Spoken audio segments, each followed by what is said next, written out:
Welcome to another episode of Driving Growth with Grownomics. Today, I've got one of the more famous or more popular people around in Melbourne, Nish Pahwa.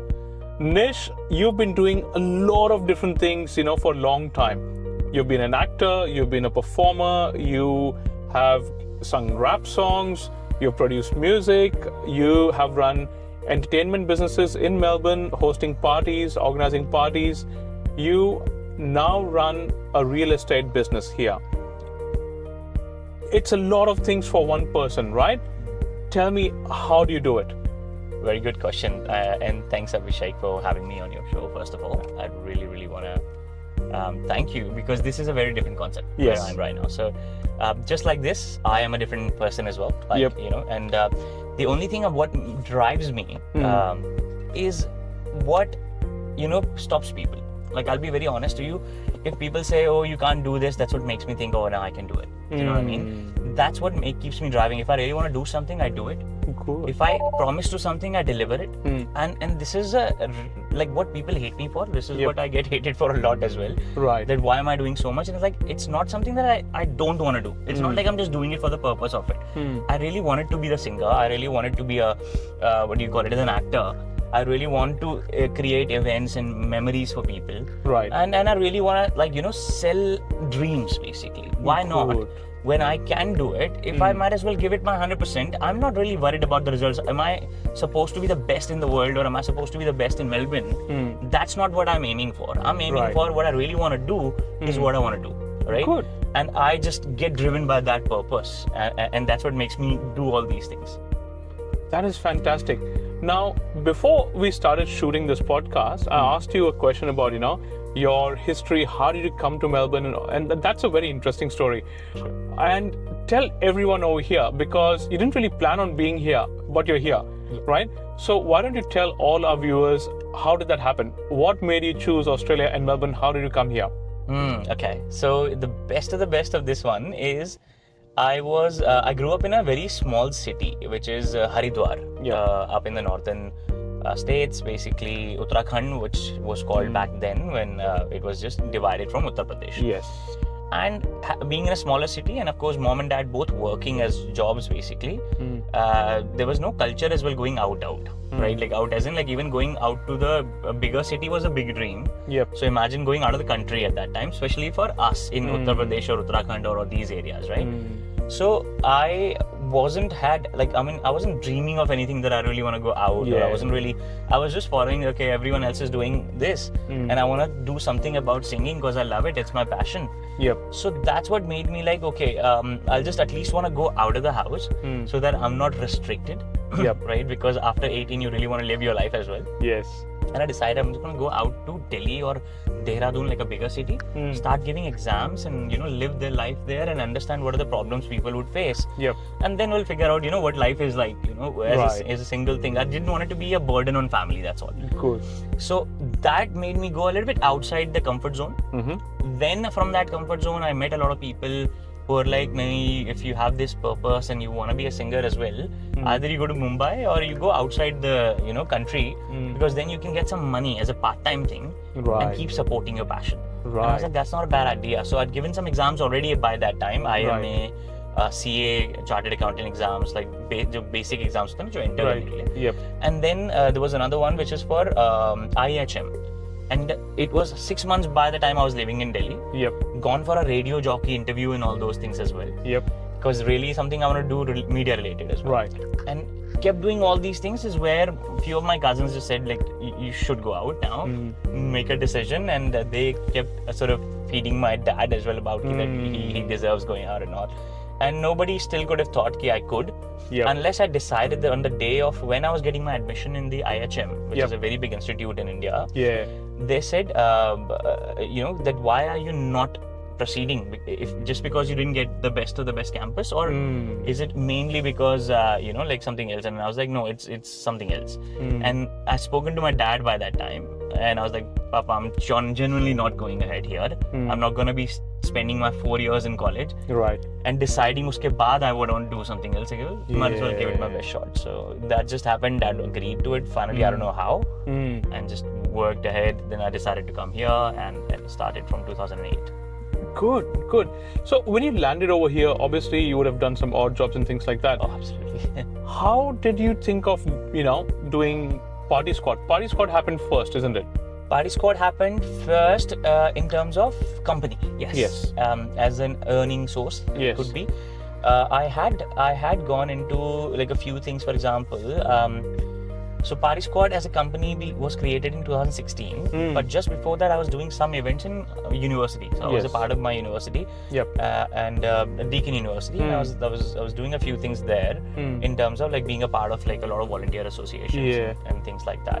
And I was creating events then as well, with the help of a few friends. And it's always a teamwork. Yes.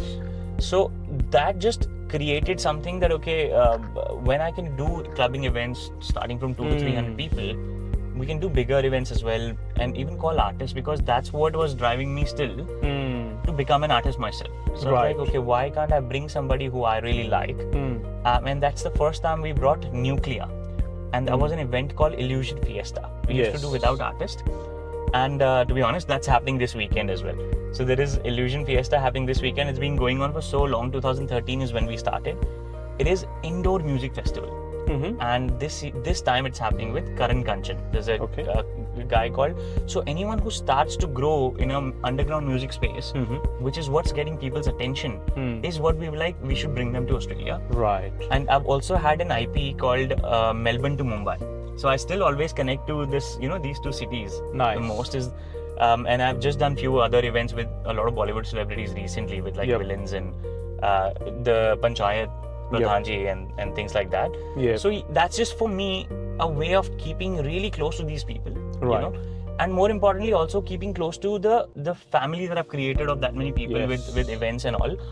Keep delivering them good events. And now again, I'm not competing. I'm not doing like, I need to do two events in 1 month or anything. I'm not trying to compete anyone. I'm not against anyone. I'm not doing anything that I could be better than them. No such thing. No competition. I'm just doing it out of pure bliss and love. That this is just what I love doing. Doesn't matter if I fail, which I do all the time anyway, which I don't think it makes any difference, because every entrepreneur does. Yes. Like, how do you say that everybody succeeds in whatever they do? But if you don't do something, that's when you're failing the biggest. That's right. That's what makes me do that, okay, this is what I'm going to do, and I'm going to keep on creating events as well. Nice. Okay. So you had Party Squad starting up in 2016, but before that you were doing events from 2013 and so on.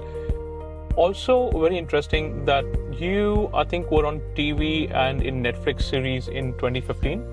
I don't think there was Netflix in 2015, but I've done TVs, yes. I've done some TV shows, even here, Channel 7 as well. I've done some movie in Prime Amazon here.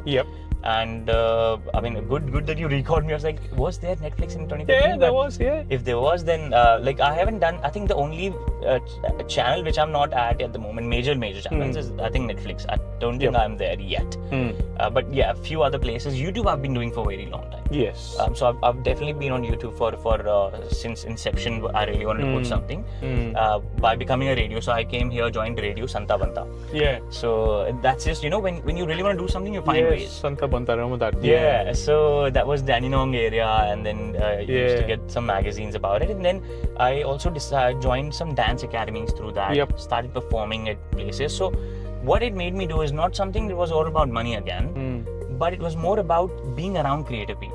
It's like, what do you want to be? You have to be around them, and that's again the same thing is about events as well. So it just stepping stones, because nothing was straight here. Nothing was about media here.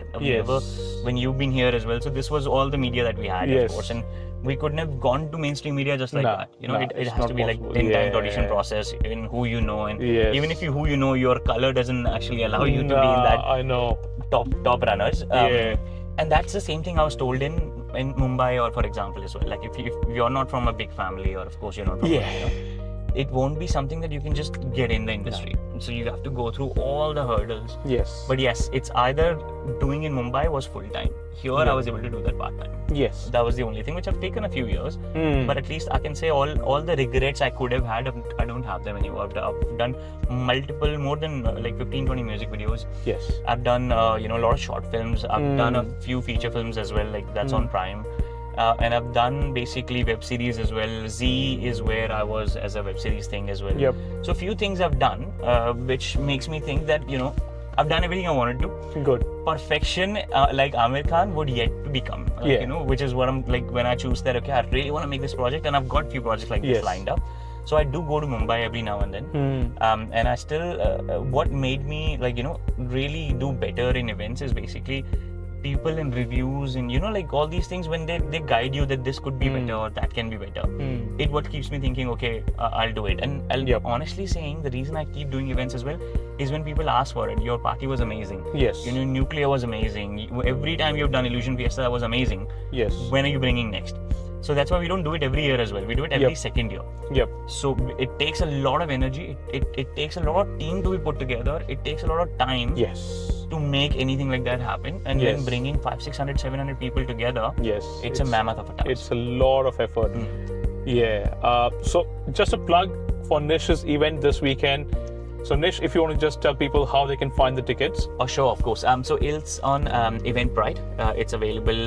So Illusion Fiesta happening in Sydney this Friday, and it's 231, the venue called 231. You can always come there and also ask for me. I'll be happy to look after. If you've seen this video, I'll be happy to look after saying, okay, Abhishek sent you here. And Saturday here, Prince Band Room, which is in St Kilda. Like it's sort of Fitzroy St Kilda, right in the corner, overlooking the ocean. That's a beautiful venue, and we've got some really, really nice beats, especially coming from Mumbai. So this guy's famous for his kitty parties. Okay. That's an IP of his, and he does like boiler room kind of events, music. So this was something I wanted to always do. So same thing when Nuclear was getting famous. Yep. He was really famous for doing sounds from all over India. So this is the same thing about him as well. He's taking sounds from everywhere. He's running events everywhere. Yep. And he's producing music for Divine, Hanuman Kind, the big famous thing. So he's done music for all these big artists. Yes. And he wasn't actually seen yet. Okay. By the name of it. And when I must have told you, you would have been like, who's Karan Kanchani? Kind of thing. But then once you start saying this name, it's like, okay, I want to really search about him. So that's what it is. Great as a music person, music producer, and an amazing DJ.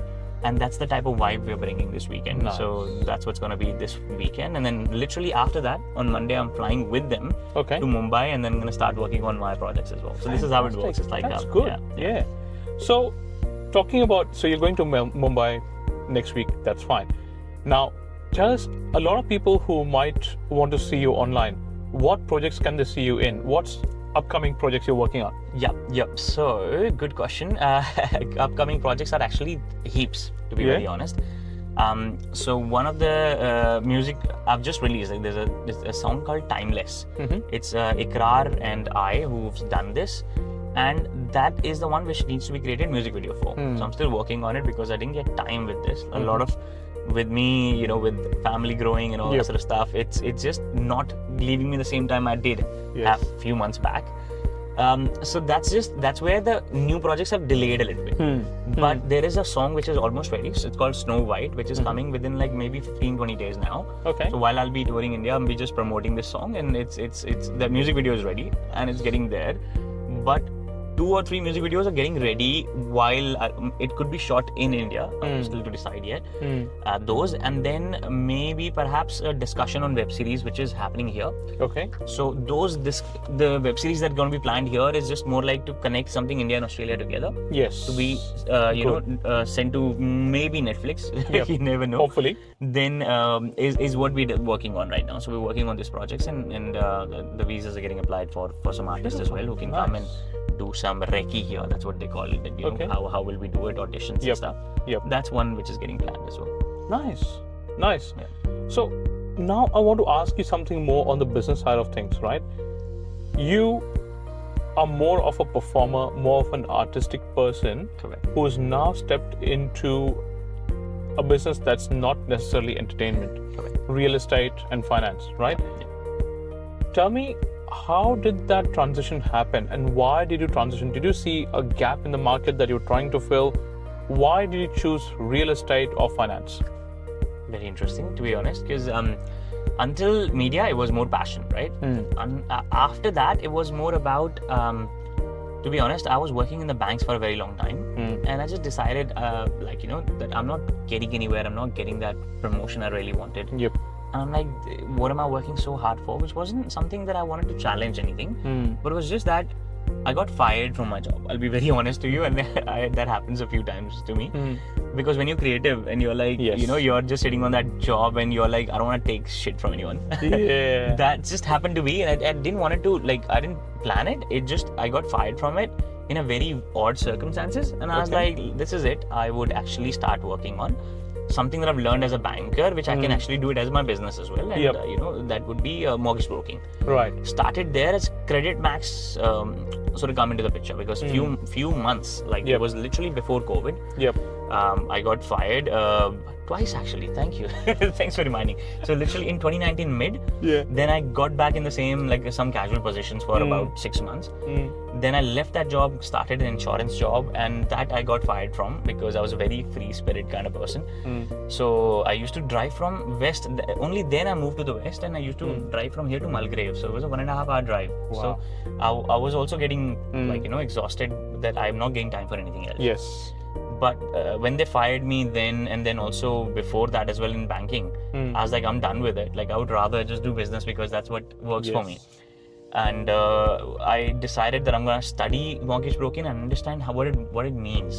So 4-5 months while the COVID was running, I was actually, because I couldn't have done anything anyway, couldn't have applied in any other jobs because even I felt the crux. I was like, no, this is the time. I've given it 100%, 6 months, study and keep on working on my license. And I did that. June 2020 when Credit Max sort of started, literally in the financial year after, is when the company brand, everything was made. And how it helped, just the same thing as you were asking, is I had a good network of people through events. Yes. When they knew that I've delivered really good events in the past, when I've always made sure that people have enjoyed these things, that's what made it happen, that they just started inquiring me. I didn't have to do a marketing because I was already famous as a personal brand. Exactly. And I wouldn't say famous, when you know people by name, when you know people personally, that just means enough that they would be able to trust you, right? When you're famous, there's no trust. That's just you saying something and they're doing it. If they don't want to do it, they don't do it. Exactly. But trust builds up when you do personally see them. Have delivered something in the past. And I've always had about 400-500, minimum 600 people always been at these events and multiple events. There was time from 2013 till almost 2020 when we were doing back-to-back events as well.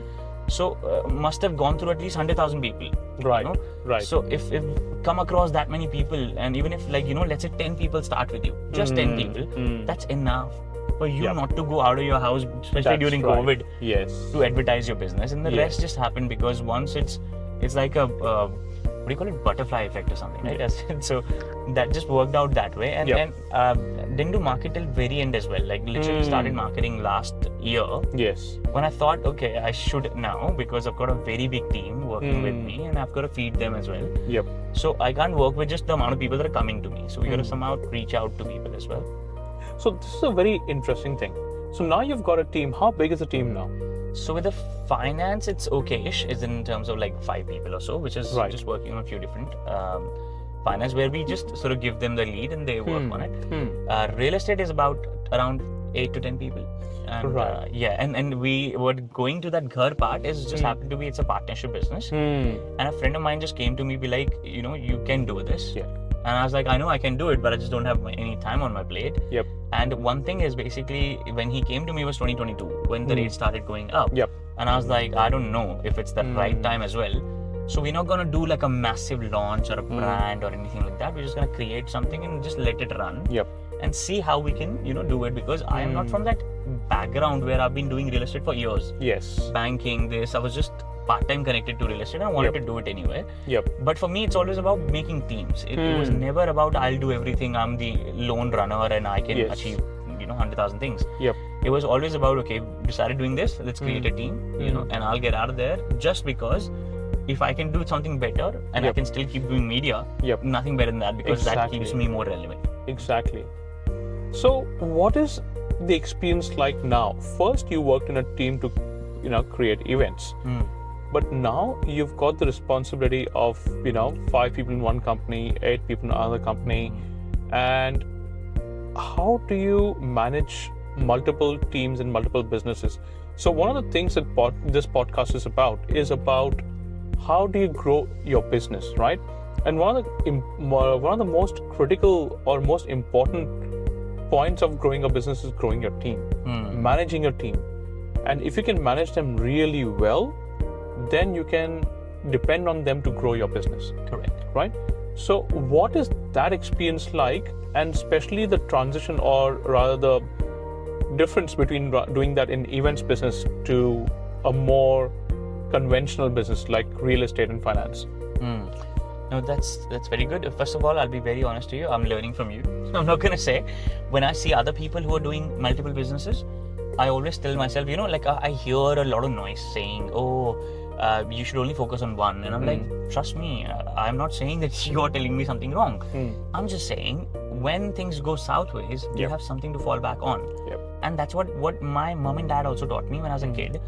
Don't do entertainment full time, just because it's not that we're telling you not to do it. It's not like other parents be like, okay, no, you can't do this. It's a no from us. No. Yes. My parents are like, do what you love, but always keep something to fall back on. So that was finance for me. That was something which is a business I was building side by side, right? So same thing I see when, like let's say restaurants and marketing, and of course there's few multiple businesses Pooja is also running. That's so much to learn from, because when you're business minded or an entrepreneur mindset, there's no such thing as this is the only thing I will survive forever on. Market's changing. AI is so much in their field as well. There would not be maybe jobs in future as well. But does that mean we're going to still stick to the same, there has to be evolving nature of human always. And that's what if you don't do few things. I knew why, I'll tell you honestly. If I wouldn't have converted to real estate during when finance was going down, I wouldn't have been able to survive. And if I would only kept mortgage, let's say honestly, and didn't do personal loans, for example, or commercial properties and stuff like that, I wouldn't have survived, because people were not taking loans. That's right. Between 2023 and 2025 majorly. Very less people were taking it. How could they? Because they've already done maximum borrowing between 2020 till 2022. Everybody was already maxed out. And only thing they could think of is selling now. They couldn't have bought more. That's right. So when they were supposed to sell, the prices were high, nobody was buying anymore, right? Because no one was buying, neither they could sell, and no transaction was happening, neither real estate, neither finance was working. Right? And that's where, a bit of a demand came in through for personal loans, commercial properties, and literally car loans and assets. And it's just what keeps your boat afloat. That's right. And that's just be like, okay, with the time you change this, you do this, you try this, you make a new team, and this is what solves the problem. That's majorly when you see something happening, when you see a crisis, and if you're able to solve that, and that's just to be honest, that's made a bit of backlog on events basically. I'll be honest to you, in the last 5 years, I've done the least event I've done in the total 15 years of my life. Because when you focused on your teams, when you're trying to build them, while you're okay to say, okay, I'll still go and do events, it may not be that simple.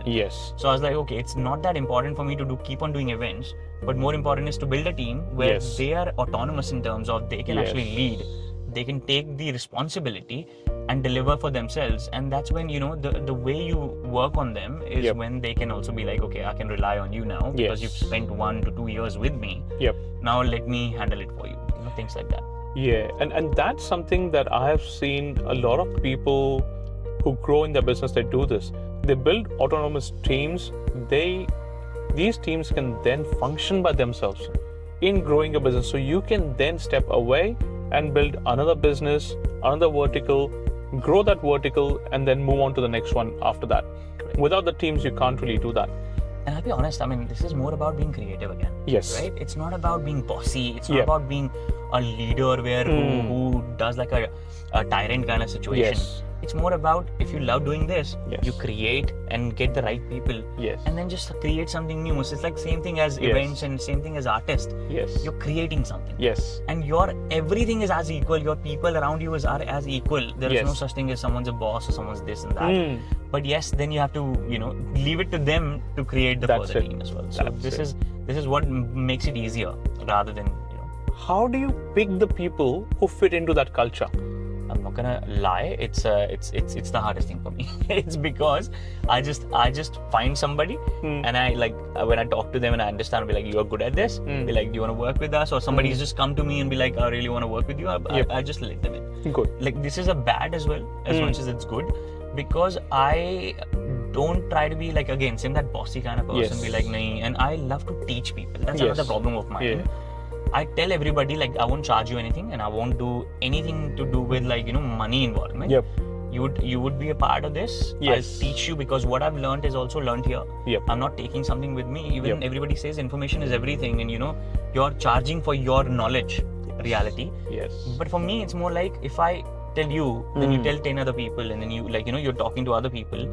At back of your mind, one day you'll be remembering that, okay, I've learned from this guy, and Yes. this guy was the best teacher of my life as well.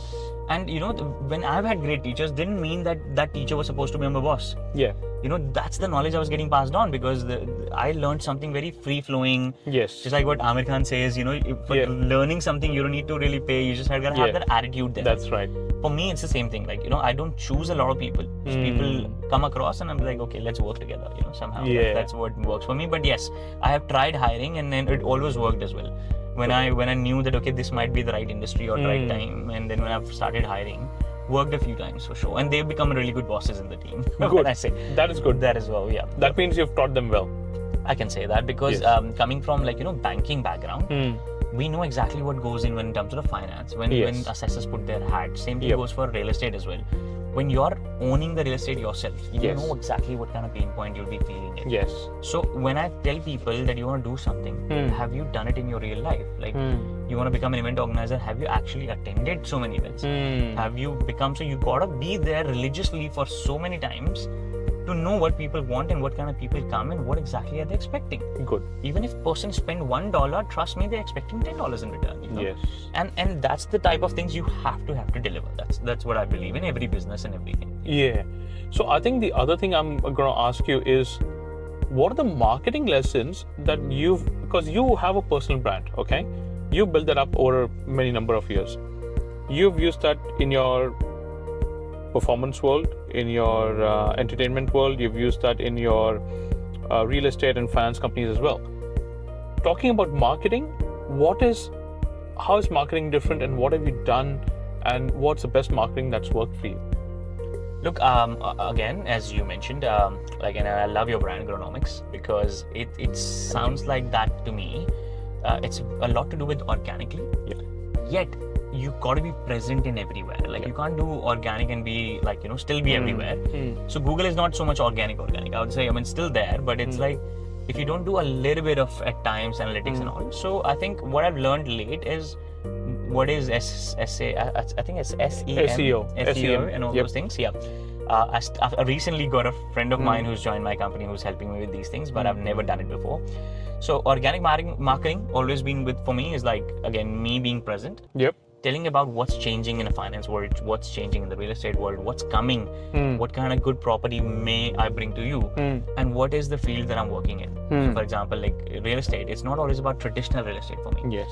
For me, it's more about, okay, are you really looking for income, or are you looking for a dream home? Two things, right? Right. Income as investment, and dream home as basically, okay, really want this house. Yep. So dream home, people start to always build as well sometimes, So you gotta exactly understand what people are really after. Right. And I've chosen the path of cash flow positive, income giving properties rather than just dream homes. Right. Because dream is there everywhere. You could find any house and be like, oh, this is my dream house, because this is the first home for someone. Yes. And there could be a mansion like Entilla, like standing straight and towers and towers of building, and that could be someone's dream home. Yes. So that is one which is like a traditional real estate. When you're looking for something and you found it and you call it dream home, I'm not selling a dream home. I'm just selling real estate, to be honest. But then I wanted to solve a problem where people are really looking for money these days. For the last 3 years, where we've seen it all in Australia, especially Melbourne, has been a very massive cash flow, like stuck cash flow for everybody, what I've realized, especially all businesses. Yeah. Then how would you even think of buying real estate, because there is no money afloat?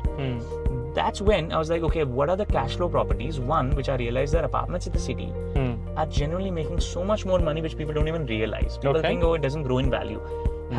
But honestly, check your portfolio. In the last 3 years, if any of your land property in Victoria has grown in value. I've got statistics enough.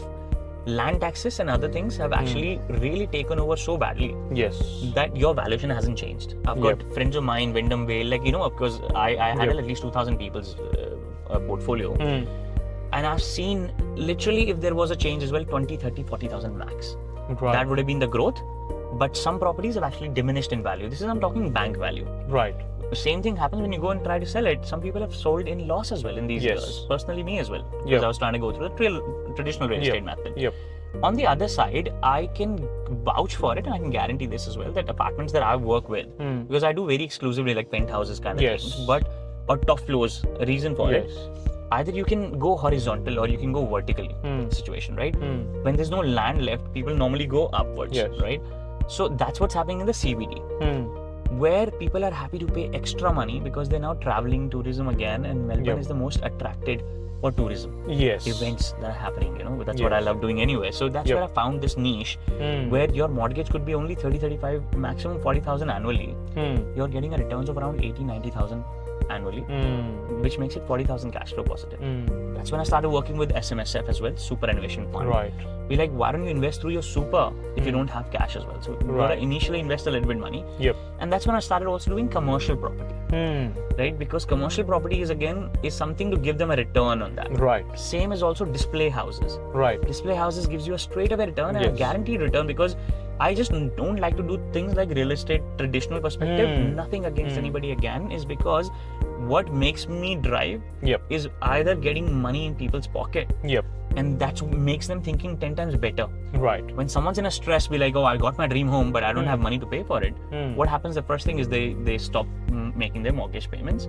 And that's not a good situation to be in. So I would rather solve a lot of different problems to get them more positive cash flow, and then help them with commercial property, where commercial property grows as well, and you have to pay the least outgoings there.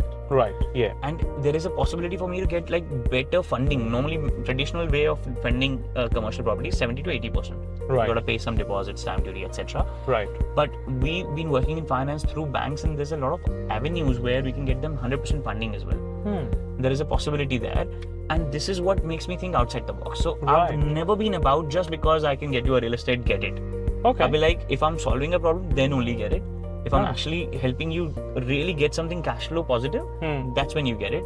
A display home with a 9% return for next 2-3 years is definitely better than paying a mortgage of 5% or 6% at the moment. That's true. So aren't you getting 3% positive gain? And then that's your dream home, because 90% of people love display homes. That's your dream home to move into. You've got enough cash flow already. These are the builders or the businesses who really need their cash flow afloat. They pay on time, they don't destroy your property, they don't do anything wrong with the property, and keeps it very neatly, perfectly well maintained for those time while they keep this property. So these are the things what makes me think, okay, you got to do something different. And I've worked according to that path. Okay. So this is interesting. So tell me this now, where do you see this market going? Because you focused on specifically investor market as such, not selling so much to the first home buyers or people who are owner occupiers, so not PPORs. So where is the market going? What is your view? What is your forecast? And how does your company fit into all of this? So first thing first, it's if I don't focus on first home buyers, it's not that my team doesn't. So I've got a team which does different locations, suburbs as well. So I don't want to say for them, be like, oh, why did you say this, and then now nobody's talking to us.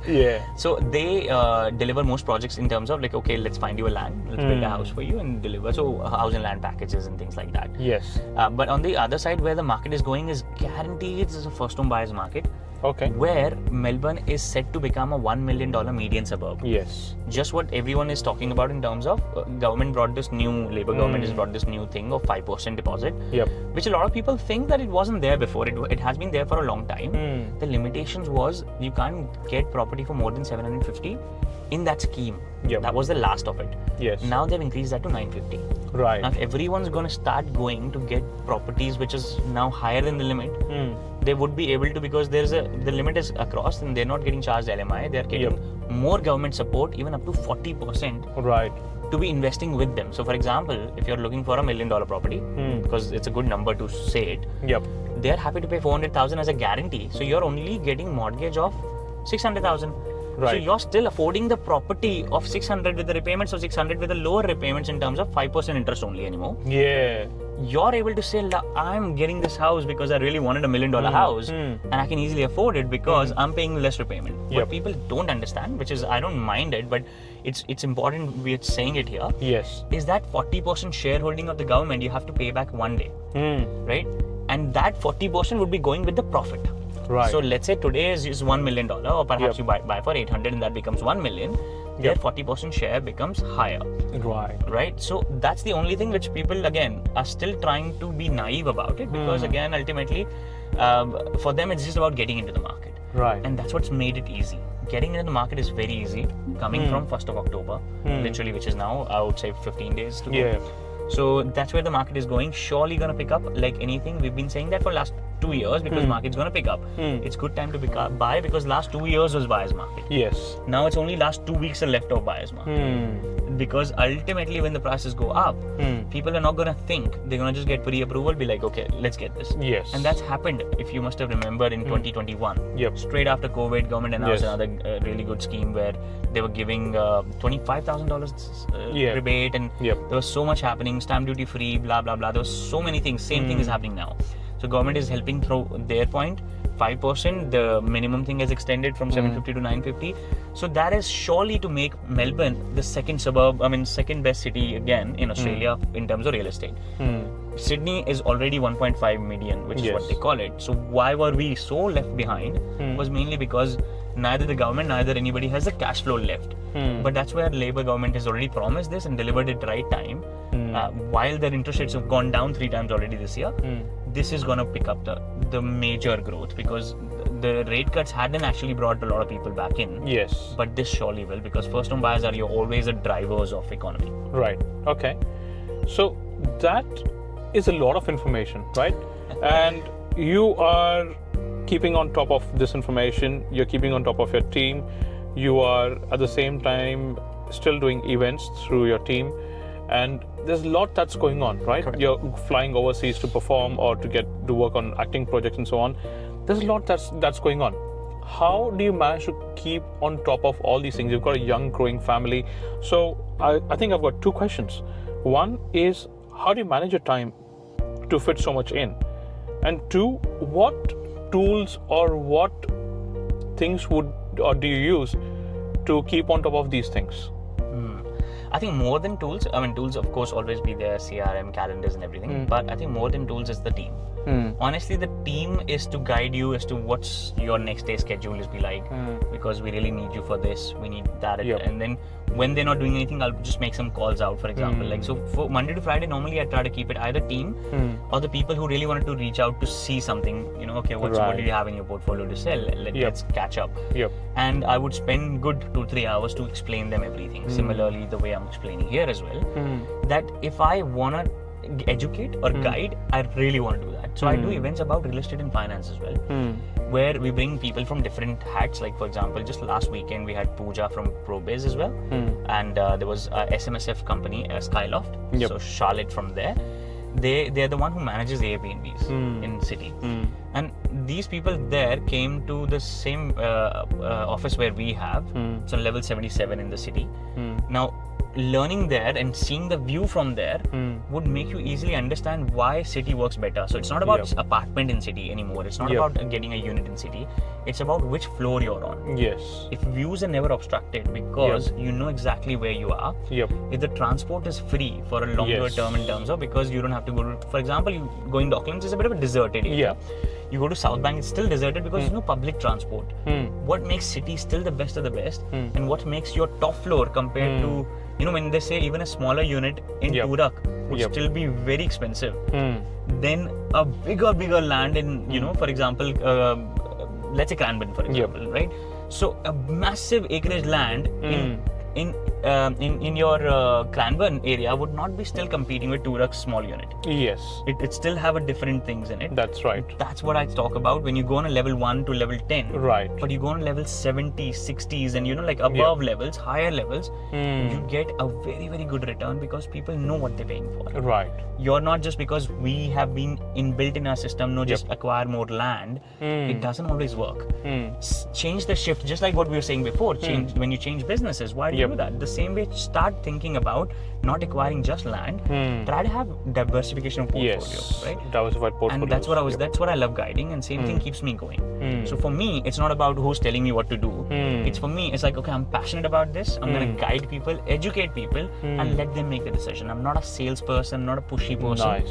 And I just don't decide, okay, you really want it. People like it, and that's when they automatically say, like, I understand what you're trying to say.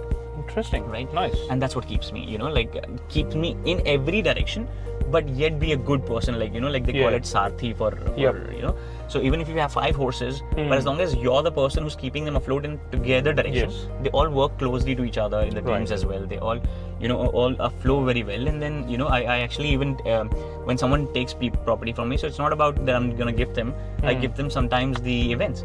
So they come and see what I do otherwise as well. And they're like, wow, So sometimes I do events as a sponsorship purely. Be like, okay, I don't have time to actually go and do event in terms of ticketing. So I just do like, okay, Diwali events and New Year's events. I just call all my clientele, be like, okay, please join me and let me show you, what's an entertainment is like, because these last 3 years have also been very stressful for a lot of families. They can't afford $100 tickets or $50 tickets. So I'm like, can I do something for you? Can I actually show you what's a good night out be like with the family? So those family events are also something which started curating from 2018, but actually kept going very well during the closer time of it, COVID. Nobody could have thought events can be still done. We had 600, 700 people rocking up in, these venues because they don't have any other places to go to. Right. And they're like, okay, and they couldn't go overseas as well. So there was a lot of things. And now when the overseas market has opened, Melbourne has actually become the best market again for tourism and events again. So that's what's driving again the force in Airbnb income, etc. That is such good information.